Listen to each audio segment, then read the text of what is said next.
చేపల లారీ అదుపు తప్పి ఓ షాప్ వైపు దూసుకెళ్లింది. అనంతరం అక్కడ ఓ గోడను ఢీకొట్టడంతో లారీలో ఉన్న లైవ్ ఫిష్ లోడ్ నేలపాలైంది. ప్రాణాలతో ఉన్న చేపలు రోడ్డుపైన పడి కొట్టుకోవడం చూసిన స్థానికులు చేపల కోసం ఎగబడ్డారు.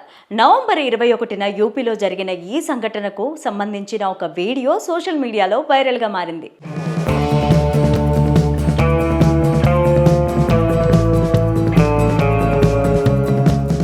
ఉత్తరప్రదేశ్లోని సిద్ధార్థ్ నగర్ జిల్లా దఫాలీపూర్ పెట్రోల్ బంక్ సమీపంలో ఇద్దరు వ్యక్తులు కుర్చీలో కూర్చొని మాట్లాడుకుంటున్నారు. ఇంతలో రోడ్డుపై వెళ్తున్న ఓ మినీ లారీ అదుపు తప్పి వేగంగా వారి వైపు దూసుకొచ్చింది. ప్రమాదాన్ని ముందుగా గుర్తించిన ఆ ఇద్దరు వ్యక్తులు వెంటనే కుర్చీలో నుంచి లేచి పరుగు తీశారు.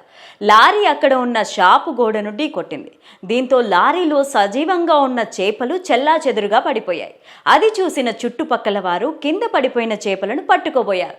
ఆ ప్రాంతంలోని సీసీటీవీలో రికార్డైన ఈ వీడియో ప్రస్తుతం సోషల్ మీడియాలో వైరల్ అయింది.